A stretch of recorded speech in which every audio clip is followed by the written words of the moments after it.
Hello, everybody, and welcome back to the 2021 Winter 2021 Valorant Pipeline Tournament brought to you by the NJCAAE.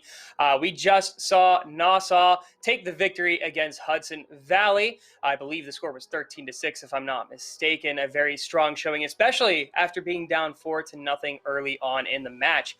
We are getting ready to get started with the quarterfinals. We are waiting for the next match to get all set up, and then we will go on down to the field for it. But before we do that, let's take a look at the brackets to see how the first round played out. So taking a look at things, John Wood gets the reigning national champions, Northern Virginia. Nassau is going to take on Centralia. The match that we are going to be tuning into is Bryant and Stratton versus Dawson. And then Sac State Green is taking on... wait, hang on. There it is. Sac State Gold. I'm sorry. I saw Sac State twice, and I was very confused. They will be taking on the winner of Sac State Gold and Wichita State. So we will stay tuned on that one. But again, we will keep the brackets updated for you throughout the stream, so you can always be tuning in and catching up how everything is coming along with the tournament. So we are going to be, again, tuning into Bryant and Stratton going up against Dawson. So before we get a look at the rosters, let's go ahead and bring on our casters. We have Hoodie joining us once again. You're going to get to see lots of him today. But we also have Zansides with us. So how are you guys doing? Well, we already know how Hoodie's doing. He's doing very well. Still, we're learning the pronunciation of Nassau, but we're getting there. It's a learning process. But Zansides, how are you doing? I'm doing good. It feels good to be casting again. I haven't been able to do it all this year, so it's nice to be back here. It's nice to be back with Hoodie. We've had some good times casting over the last year. Yeah, and I actually heard in my ear during that intermission, Bitpost is very excited that you're wearing your Grays Harbor College jersey, repping the good old GHC. So what is your experience when it comes to gameplay, casting? Are you an FPS player, or do you play other sports? Yeah, I've mainly been doing FPS for both casting and just playing. I've been playing, oh god, too long, but casting, it's mainly just been Valorant all last season for GHC. Gotcha. All right. So we are still waiting for the teams to get on in, but why don't we take a look at the rosters? Let's take a look at Bryant and Stratton first. So Zansides, would you be able to walk us through their roster? So yeah, up first we got A. King Vaughn for a tag of Kookie, sophomore. Second up, Derek Hun, Mochi, also a sophomore. Third, Dylan Garbisk, I'm sorry if I butchered that a little bit, as Kermie, freshman. Drew, sorry, I know I'm going to butcher that. That's okay. I would say Bjorn Gar. That would be my guess. Yeah, Bjorn Gar. Don't have a tag there, but he is a sophomore. Josh Zinglisk. I'm so sorry. I'm going to butcher a lot of things today. But tag is Pool. Sorry, I'm like a sophomore. Ryan Betterman as Cryo Blues, also a sophomore. Freddie Marciano, Fortix, as a freshman. Lauren Russell, Caterade, a sophomore. And finally, Brian Casterjon, Mama Lamo. I'm so sorry, but he's a freshman here. All right, and then I'll go ahead and run us through the Dawson roster.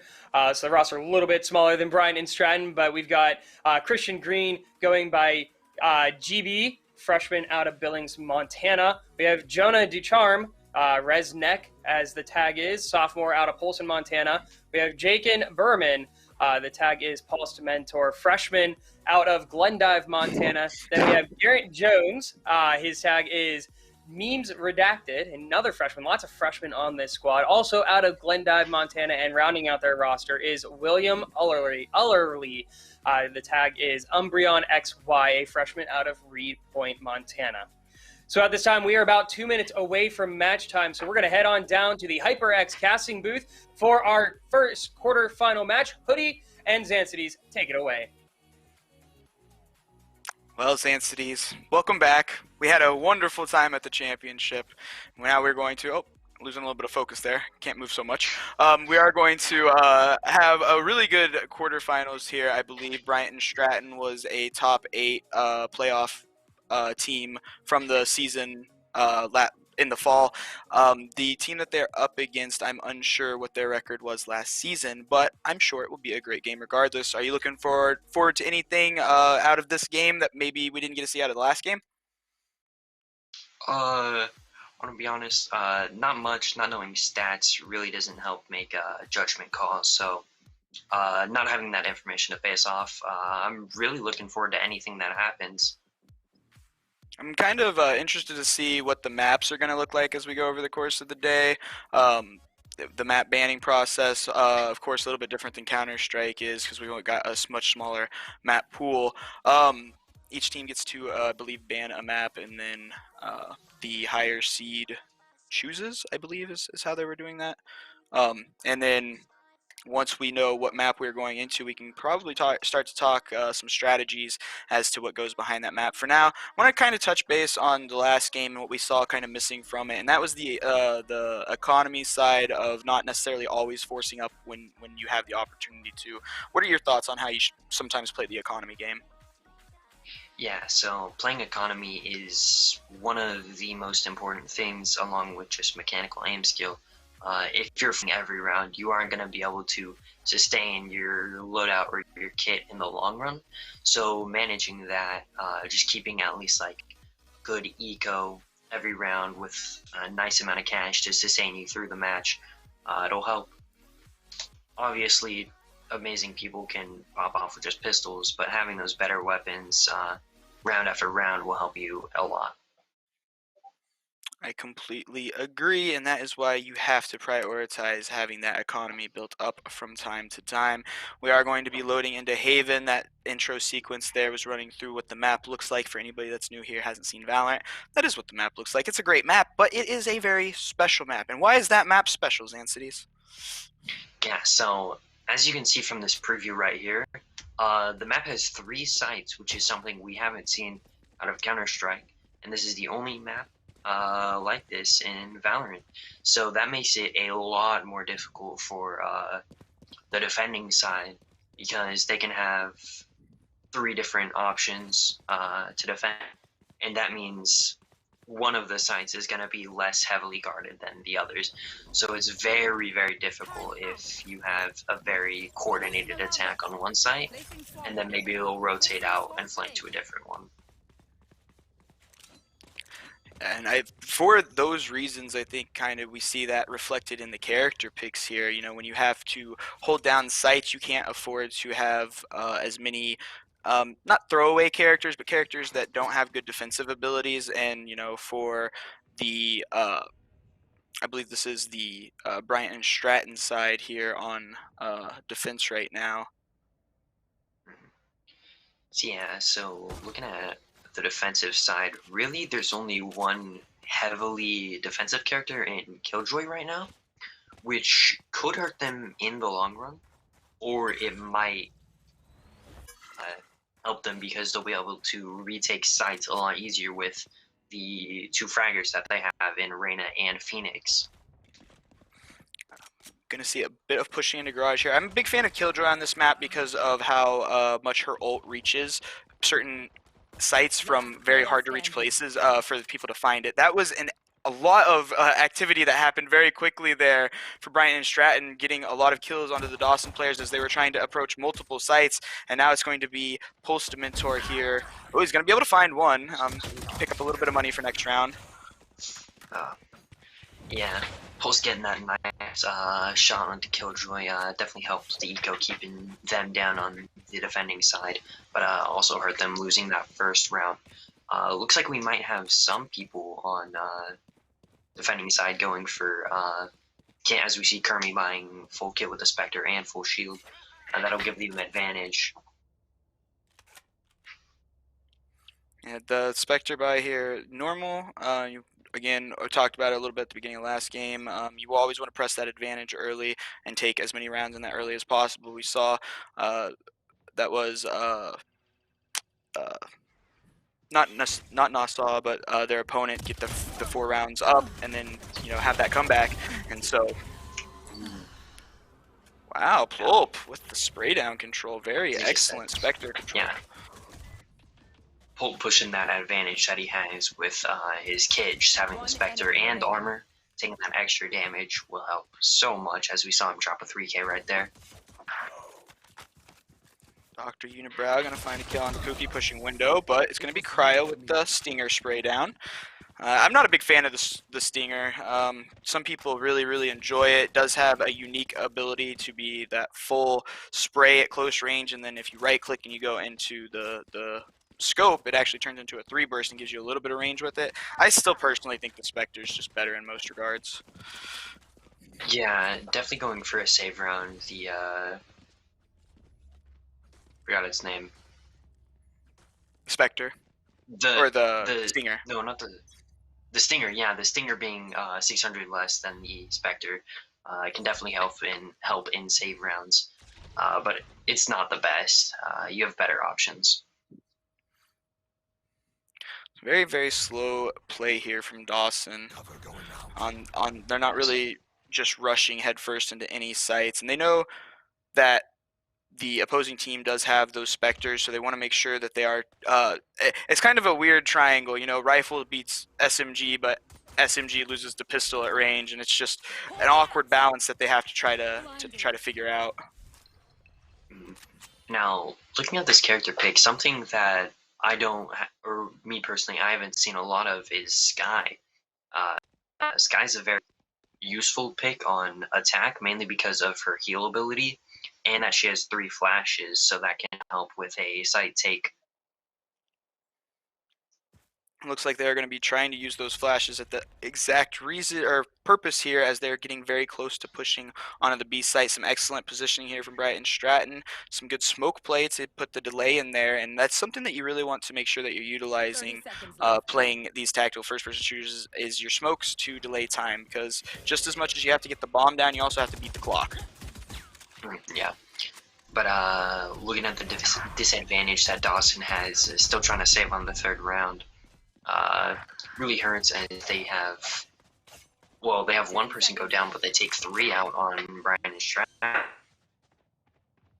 Very strong save round here, and if they're able to get this, it could pose some very big issues for Bryant and Stratton these next couple rounds.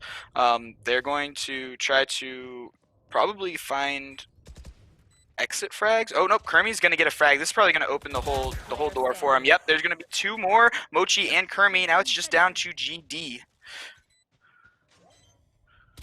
Or GB rather. Sorry, GB. Yeah. GB's gonna go down. In all honesty, that round really did go down to the disadvantage that they have with saving up for rifles in the next round and relying on your enemies to drop guns for you. They did get a bomb plant down, which will help with eco, but mainly that round just went down to the disadvantage that they had. I completely agree. No armor is very dangerous, and even a couple of them didn't have actual guns. I think one of them was still on a pistol. Bryant and Stratton up 3-0 right now. Their economy is looking pretty solid. 1 player at 6,000, the other at 4. Scoreline looking pretty even there. Nobody's really just completely dominating. Very even team play. I like the judge here from Kermie. Yeah. Gotta respect a good judge player. Mochi playing a very passive A-long here. I like that, and allowing them to get that angle. He's going to peek and C1. He's going to call that. We're going to see that rotation start to come in from Bryant and Stratton. He's going to throw the flash out. He's not going to choose to peek it. I like that. He's going to peek wide late. Not going to be able to find the kill. Means Redact is going to be able to get that kill onto him instead, and that's going to be the judge players. Kermie, 2. Ooh. Yeah. Kermie taking those sort of mid-range shots with a shotgun is risky, but if you can hit them, they pay off. Good site retake here. A little bit of hesitation, I think, from Dawson not getting out there and getting that bomb down is going to end up hurting their economy. If you're that dedicated to a site and you've already lost 2 players, you know, if you're going to call the rotate out, you got to call it sooner than the opposing team getting there. I have to say though, Bryant and Stratton did call a very early rotate, which helped them be able to press that counterattack retake so quickly. But you have to make a decision one way or the other. You can't get caught in the middle. Scoreline once again pretty even here. We do have I believe 7 kills there on Plulp right now. Kind of same story as the last game, that first round there, where it was Dole up at 7-1 at the time. So Plulp, see if he's on his way to 25 kills. Yeah. Coming off that last round, Dawson can really sort of aggress with the way that they rotate out and not commit to a site as much. I think that would help them in the long run for this game. Playing a little bit of peekaboo there. Shot. Ooh. Getting a headshot through the smoke on Kermy. Good. You know, taking those shots is something that a lot of people miss when they're at lower levels. If you're not playing around people that do it, you're not going to pick it up as a skill. But it is really important. You know, you throw down a smoke and you think somebody might be there, just shoot a couple shots. You got plenty of bullets. Yeah, and just watching these competitive games, I learned so many tips that I wouldn't have thought of before. It's really such a wonderful thing. Mochi, Plulp. Very good retake. Cryo. It's going to be Pulse trying to hold on to something here. He's not going to be able to. Sky's on A long. Going to throw out that flash. Going to throw out another one. See if she can peek here into something. She's got a third. Finds one. Isn't able to find the second.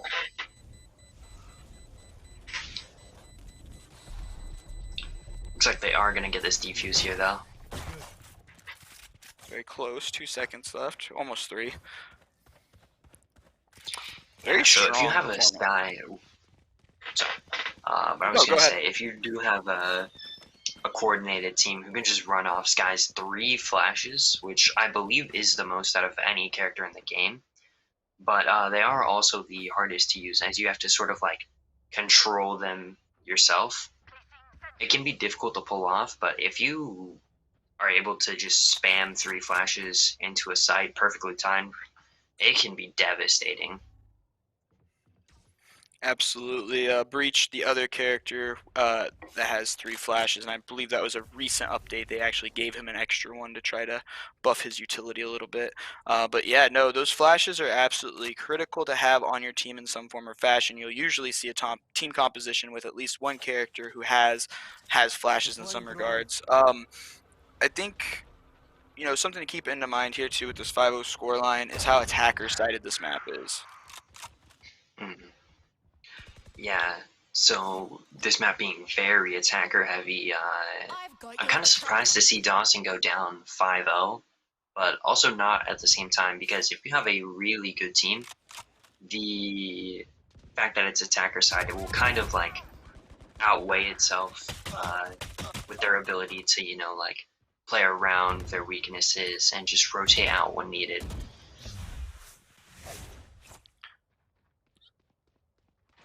Looks like they are, going to take the 3 of themselves there. Nice flash onto the Phoenix, going to make him rotate out. Another follow-up one, but they are able to get that bomb down on A and have very good hold positions here. So I like this positioning from Dawson. Looks like Sky's in a sticky situation. Gonna make it out, though. Kermy in the 1v2. Omen is up heaven. I'll take out Cypher. Going for the defuse. Kermy convinced he's long, is going to get flashed from up in heaven. Kermy almost getting that, just had to move out of that way. Postamentor was hiding up there in heaven. I thought he was in the Killjoy ult for sure, but apparently was not. Very well played. Comes out, catches Kermy looking the wrong way. Going over to the scoreboard, we got 8 kills on both Kermy and Plulp, doing quite a bit of work there on that defender side, and Resnick and GB there doing their side for Dawson. Got a full buy here from both sides, weapons and armor. Early dart there to check out C is going to get shot. That'll give him some information.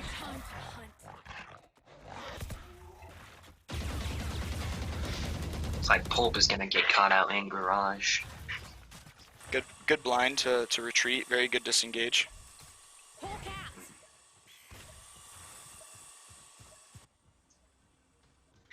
It's like both Sage and Raze might be trying to make a play into garage.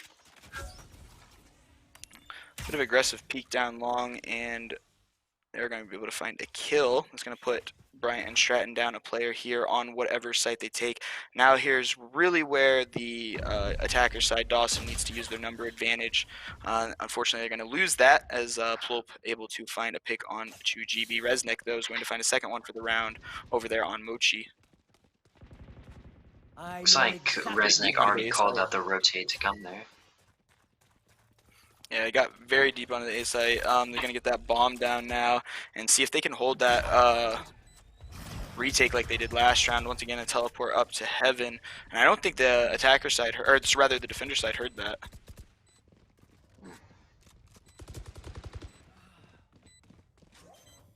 Kuki got trapped in sight there. Sova ult, very good. Cryo, though, on the flank. All right, so I think what we're seeing here from the defender side is just, I had said something about this last game too, is making sure that you aren't just running off a site every single time. You know, they're taking this push and they're holding it to where their teammates can rotate in and get there, but they're not just letting the attacker side walk onto the site, and that gives them more time to play with. And as that clock starts to tick down, the T side gets more and more, okay, we got to make a move, we got to make a move, we got to make a move, and that's where they can kind of make some more mistakes and stuff like that. I really like what they're doing here with how they're playing this defender side. Yeah, the defensive side on Bryant and Strat are definitely very strong, being able to communicate well, knowing what to do and when to do it. I'm a little bit disappointed with the performance from Dawson being able to hold a site once they get that bomb down. Definitely hurting them with their ability to hold and keep out a retake. I'm going to see player pushing the garage. They're not checking corners. All three here on the C site. Cryo Blue is going to get that long shot down onto Resnick, and Kuki picking up the last one there in garage. Just excellent play from Bryant.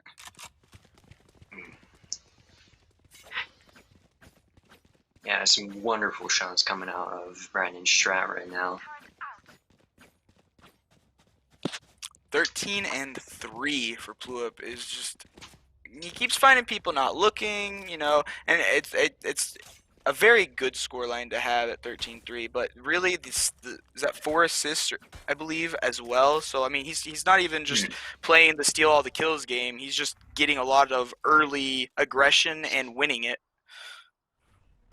Yeah, he's just being able to kind of take that role of the IGL, being able to do a lot of the fragging, but also help out that team, you know. Yeah, we're not seeing a whole lot of, you know, plays necessarily from either of these teams. They're not really using their utility. You know, the defender side, they're not really in the need to make plays per se, but the attacker side here, usually you see some coordinated utility work to push onto a site, and for me it kind of seems like they're getting their utility used, but there's not much purpose behind it being used. So if they can, you know, shore up some of that communication there on their side and get that utility being used in a more useful manner, I think they can get onto these sites a little bit sooner and also be able to hold off those choke points. So here they've gotten on A couple times, maybe get some Omen smokes down onto that CT to A entrance, or sorry, the defender to A entrance, or that heaven side area, you know, be able to not have to worry about the attackers, or sorry, rather the defenders. Yeah, definitely the combination of both the smokes from Omen and then the flashes from Sage, which I've seen kind of just thrown about a little bit, which definitely will hurt. Those are such a strong piece of utility, just to be able to pop a smoke and then run in. Such a strong piece of utility that, if used wisely, can help so much. So something interesting, Bryant and Stratton just peeked A, didn't see anybody, and automatically rotated to B. So that's a very aggressive rotate, in my opinion, just to not see anybody and choose to do it. It's going to end up working out here as Ploop's able to find 2 more there in that window area. He's going to get lucky not to get picked there as he tries to get the heal. Yeah. Ploop being a very strong player, both mechanically and then Rana kind of being one of the easier people. Not easier, but just like less difficult fraggers, heal up when you need to and then go invis when you need to pull out. Pulp is definitely able to do that to the best visibilities. 17 and 6, 10 and 3, 9 and 3, just very heavily dominant scoreboards, or score lines rather, for the top 3 fraggers there for Bryant and Stratton, Pluip, Mochi, and Cryo Blues. On Dawson's side, Resnick is sitting there at the top at 7 and 10, GB at 5 and 10. He's got the op out now, see if make anything happen with that. Interesting to see it on Sky. I don't think I usually see that weapon on Sky, but Kermi's going to take down GB. Not gonna see that on Sky for much longer. Well played, sir. We're just very aggressive. Dawson loses a player early, and then Brian Stratton feels the confidence to continue to push him. And we heard, I believe it was Kaz 02 at the end there, doing the player interview from Hudson Valley, was talking about how they were getting boxed in. And I kind of see that same thing happening here to Dawson, where they're just kind of getting pushed from every side by the defenders because they feel so confident, and it's just they don't know what to do. They don't know how to get out of the spot, and that's where they need the confidence to pick a site and just execute on it. Because when you execute onto a site, you have 5 people. There's usually only 2 people holding a site, especially on Haven, and you have a numbers advantage, and you always need to play the numbers advantage. And if you get picked early, it's okay. If you go down a player, it's still 4v2, or if you lose 2 players, it's still 3v2. You have to play those numbers games. Yeah, and then Dawson having someone like a Cypher on attack, that's very good. I would like to see them use that to hold the site even better. Yeah, and to prevent the flank too, because they make the decision to push C, they commit to it, they throw down a couple Cypher traps on the rotate. Bryant Stratton's constantly pushing them and trying to get the flank on them. You got some Cypher traps down. They might not check for him. You get a little bit of information, and you know who's where. It's very important. Yeah. Looks like GB's gonna get a little bit aggressive on B site, but it's like Sova and who's that? That is Phoenix will be just pushing up right now. Angel Active taking a very dangerous angle here, pushing into B. GB, a good trade there as Mochi's able to find a frag there. Blinded. 30 seconds left. Interesting dart. Nice blind. Good trade. GB getting another refrag. 2v2, I believe. Yeah, bomb is down right now. 1 enemy remaining. GB with a 4K this round. Kermi's not going to allow him to have the ace, and he's going to be able to pick the final 2 up with that op. Beautiful play. 4K though from GB this round. Calculated. GB, definitely a very strong fragger. As we aren't seeing that right now, but he's kind of coming back up in the scoreline. But Kermi with the op, that was kind of nuts. We've seen some good shots from him.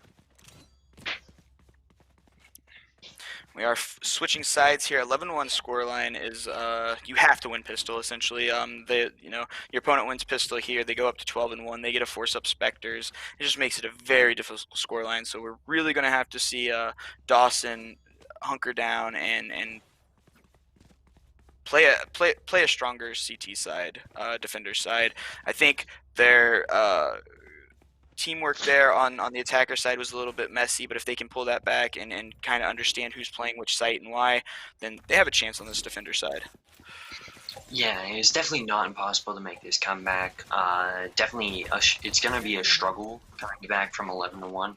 I do believe they can make at least a little bit of the way back. But we're going to need to see some really good plays coming out of them. Very early plant, committed B push, and that's what we needed to be seeing from Dawson while they were on attacker's side. Bryant and Stratton just confident, going right in there, getting the bomb down, able to hold it off.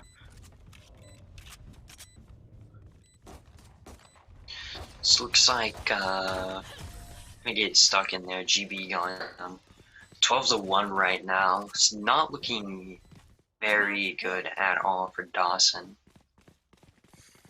Now, and just like I was mentioning, now we are going to see the force up come or rather the buy up come from Bryant and Stratton, and it kind of forces Dawson to have to buy here. So even if they win this round, they're going to be on the back foot of economy for quite a while with the way that the win bonus and loss bonus works. There's the more that you win or that you lose, you get bigger bonuses on the money you get back, and so on and so forth. And so losing a round and then winning a round breaks that bonus immediately. Very, very unfortunate. I just want to point out the fact that I think everyone on Bryant and Stratton is using the Bucky. So this might be a really fun round. The bomb's already going down by Royal Blues. I'm so glad you noticed that.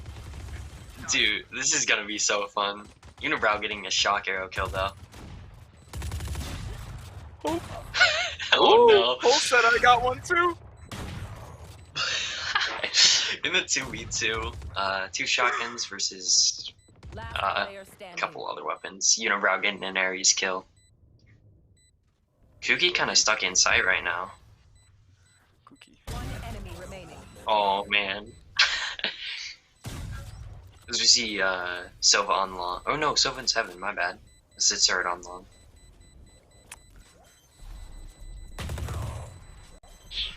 Yeah, but they don't have time to defuse the bomb.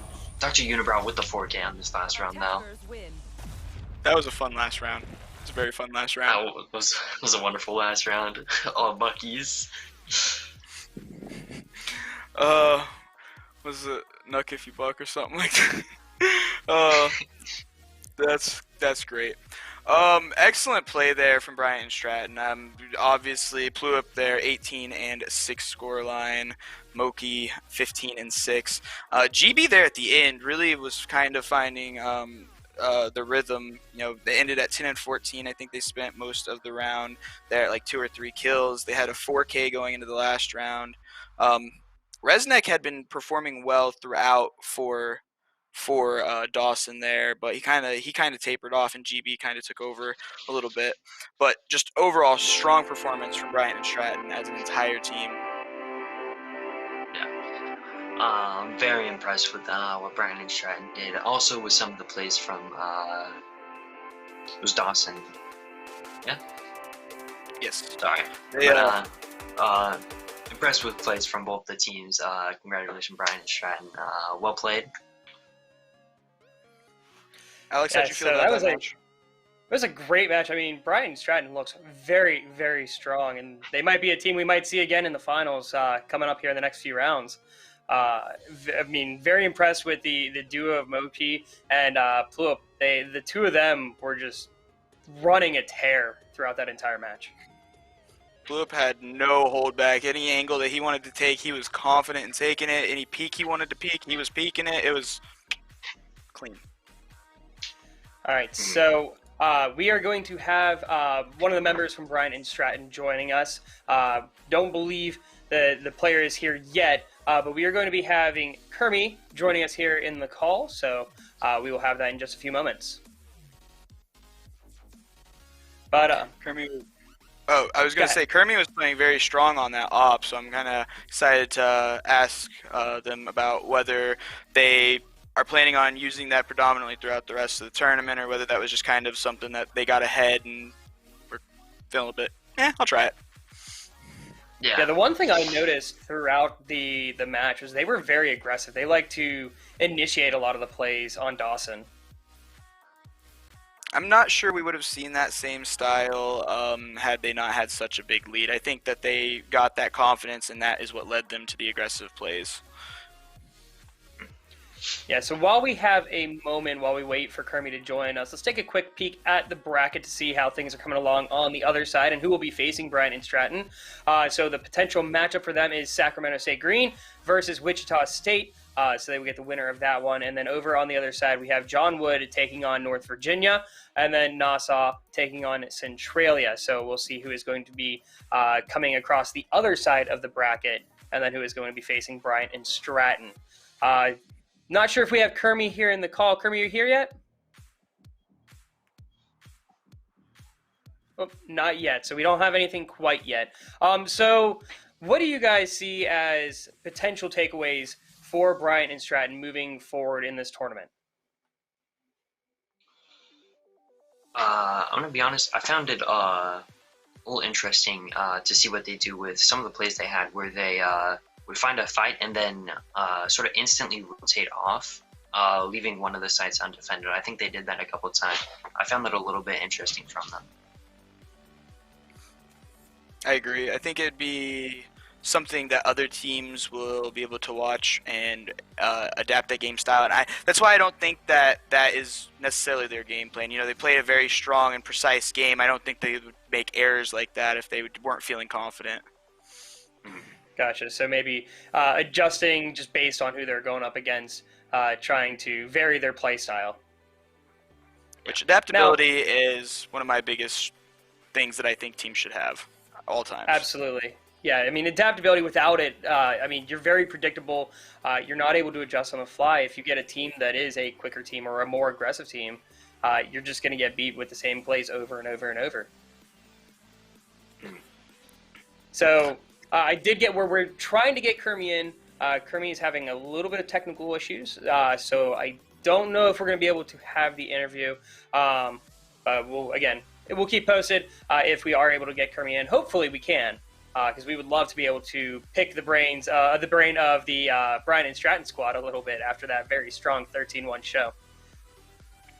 I'm trying to remember back how they finished. I want to say they were the other finalist team of the fall. If not, they made top 4, I'm pretty sure. I just know they did very, very well, and they are a very, very strong and well-rounded squad. Yeah, they're a very strong squad. I'm almost certain they came top 4, but not top 2 in the finals. Okay, then they were Gotcha. okay. That's So question for you guys while we're waiting. Tough Bates in the chat asks, what is your favorite maps and weapons in Valorant? Sand Cities. You want to go first? Unpopular opinion, Icebox. Icebox is the best map. I do. I told you. Unpopular opinion. I don't know what it is. With the new op, Euro, I just find that it's so easy to just like use his kit on that map, both for intel gathering and then just aggressive plays with the flashes. And then favorite weapon. That's a tough one. I don't really know. Vandal really gives me good CS vibes with the AK, but yeah, Phantom's kind of clean though. I like it. How about you, Hoodie?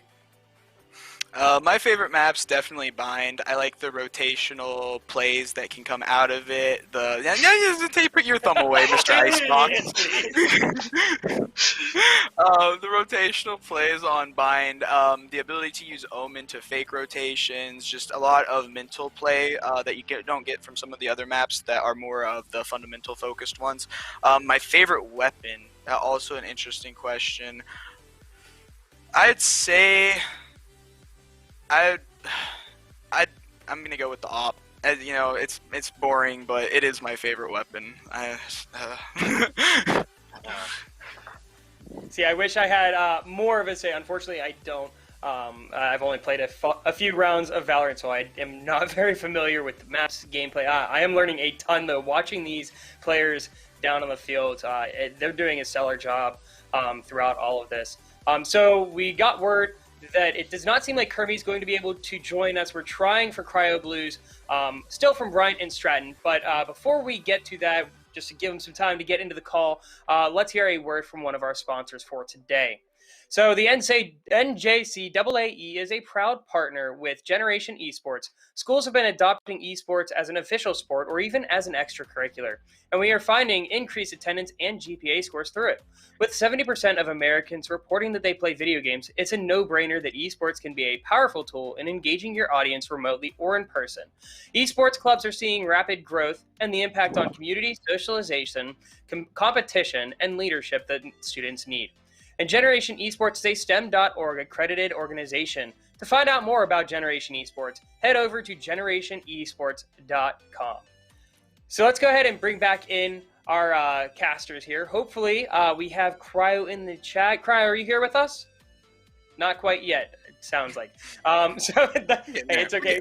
We're getting there. Hopefully, fingers crossed that we can get Cryo Blues in here. We would love to. Favorite game overall, Tough Bates. Are you talking about in Valorant or just game in general? I mean, my pick there is Rocket League. That's my favorite game. My favorite game of all time? That's a lot of games. It's like to ask somebody their favorite movie. There's a lot of games. Like that's a tough one to pinpoint. Oh, he says games in general. I enjoy Rocket League, but my heart is personally with Pokemon. I grew up playing the Pokemon series. My favorite, easily the Pokemon Yellow game. Just having Pikachu trail behind me throughout all of it, the best. Yes. I don't think I could pick one specific game, but a good series that I find to be my favorite is Dark Souls. It's one of the first games that I played, and it's really fun. At this point, it's just easy. That was one of the first games you played? Yeah. What an entry. Yeah. Oh, that makes me feel old. He said Dark Souls is one of the first games I played. Dark Souls came out in 2012, oh gosh, 2013? Nope, that doesn't I played help. Sonic the Hedgehog on Sega as my first game. I was there too, and that was one of my earliest games with Sonic the Hedgehog on the Sega Genesis. I mean, I'm only 15. I'll get there at some point. I remember playing RuneScape at the age of 6, thinking I was the best. Oh, Jesus, that was great. I hope we can get Cryo in here soon, because I'm gonna start crying soon. All right. So, well, don't cry quite yet. We do have Cryo Blues joining us for the interview. We were having a little bit of tech issues, but it seems like we have Cryo here. So, Cryo Blues, can you hear us? Yeah, I can hear you. This is Kermie, all right, also. perfect. Oh, Kermie. Oh, okay, my bad. So, Kermie, how are you doing? We're doing good. We're out here fragging. Just winning games. Yeah, you guys had a dominant performance with 13-1, looking really good heading into the semifinals. So, Zancidis, why don't you take it away with some questions? Yeah, so coming off that 13-1, how does that feel? Does that boost your confidence, the abilities for you to make plays in your upcoming games? Yeah, it'll definitely boost our confidence, but we still know we need to play our game and not overextend ourselves, and not, I guess, overconfidence beat people. We just don't know who we're going to be playing up against next, so we don't want to take that too far into the next game and end up having it cost us. So, Hoodie, do you have any questions for him? Yeah, I wanted to say the op play there at the end looked really, really nice. I didn't see a whole lot of it in the early game. Was this something that you guys try to stay away from? Do you guys have a dedicated, don't have to tell me, but dedicated time to that weapon, or? Not necessarily a dedicated time. It's just kind of whenever anyone's feeling like picking it up. I don't know who exactly all likes to play with it. I like playing with the op. Personally, back when I played CS a lot. I mean, I still play CS a good bit, but I play on op quite a bit. And rifle is my main thing in CS, but yeah, I think you were doing pretty well on the op. So thank you. Yeah, whenever we kind of feel like picking, when we will. Yeah, you guys look very impressive throughout that match. I like the aggressive style of play myself. I'm very unfamiliar with Valorant, but it looked very good. You guys played very well. We do have a question from chat. So Tough Bates Q asks, how quickly do you guys go about changing your strategy throughout a match? Pretty well. Generally, I try to adapt to and see what the other team is doing if we're on T side. Since we didn't really get many T side rounds, there wasn't much strategy we had to adapt to just because our CT side was working pretty well. And then I heard earlier you guys about how we kind of rotate people off of a site after we find a pick. We just find it's easier if we get into a 5v4, we can retake from there. But otherwise, if they don't hit that site, then we have stacks towards the other site, making it easier to hold them. Especially if I have like Killjoy ult, or if we have Nova darts and arrows and that kind of stuff, so it makes it easier just to retake or hold sites heavier. I like that. Gotcha. All right. Playing Well, two thank you characters. very much, Kermie. Oh, sorry. Go ahead, Zancities. Go ahead. Oh, sorry, Was I that- didn't have any names. Oh, that was who? Somebody was saying. Oh, that, thought. I was just Is that you, saying Eddie? that it makes sense to play to your characters and not necessarily your players all the time. So I like that. Yep. All right, so thank you very much, Kermie, for joining us. Sorry we had the technical issues, but we're so glad we were able to get you on the call and be able to get you to talk with us just a little bit. Sure thing. Thanks for having me. And good luck. Yeah, no problem. Good luck going forward. Best of luck in the semis, and maybe we'll see you in the finals. Sounds good. Have a good one. Thank you, and good luck going forward in your next match. So at this time, we are going to take a brief intermission as we get ready for the semifinals. We will be back in just a little bit, and we will let you know who we will have on the stream coming up in I keep saying a little bit, in a few minutes. How about that one? There we go. We'll see you guys soon.